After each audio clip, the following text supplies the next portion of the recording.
ও কাকা, কাকা বাড়ি কেউ আছেন? এ খিডা রে?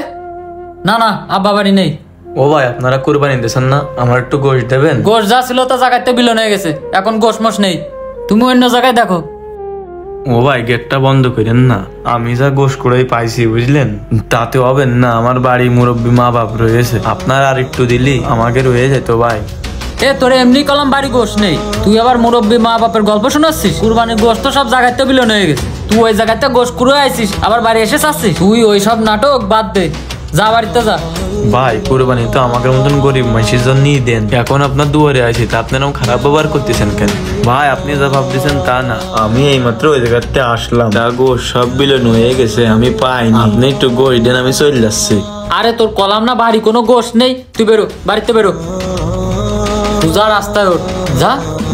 এ কি হচ্ছে, মারতেছিস কেন? চুরি চুরি করিস নাকি? না ভাই, এসে গোশ সাথী, তা আব্বা তো সব গোশ ওই জায়গাতে বিলে দিছে, এখন গোশ করে পাবো? তারপর ও আবার আমার জ্ঞান দিচ্ছে। এমনই তোর বাড়ি কনে?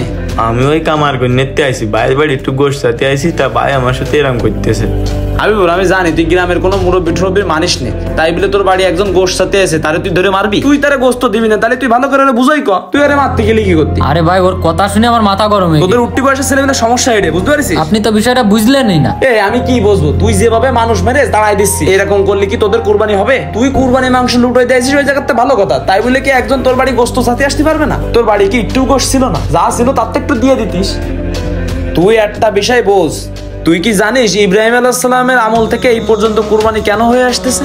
শুধু আল্লাহ সন্তুষ্টি লাভ করার জন্য। বছরে এই একটা দিন অন্তত কুরবানি দি গরিবরা দুটো গোস্ত দেবাত খাতে পারে, যাদের জন্য এই কুরবানি, আজকে তুই তাদের সাথে খারাপ ব্যবহার করতেছিস। জুয়েল ভাই, আপনি পুরোনো মাসলা বাদ দিয়ে বাস্তবে আসেন। আপনি তো কথা প্রথমতে রং করছেন, আমি গ্রামের মুরব্বী লোক মানি না মানে? এরা গ্রামে গ্রামে এসে গোশ তুলে নিয়ে যায়, আর শহর বাজারে এসে অল্প টাকায় গোশ বিক্রি করে, ওই টাকা দিয়ে এরা আবার নেশা করে। আহা, ও কি করে সেটা তো তোর দেখার দরকার না। তুই গরিব মানুষের মনে কষ্ট দিয়ে কেন গুনাহগার হতে যাবি? ইব্রাহিম আলাইহিস সালাম তার সন্তানরাই কুরবানি দিয়ে দিচ্ছিল তো আল্লাহর রাজি খুশি করানোর জন্য, আর তুই একটা গরু কুরবানি দিয়ে সে গরুর গোশত ঠিকঠাক বন্টন করতে পারতেছিস না।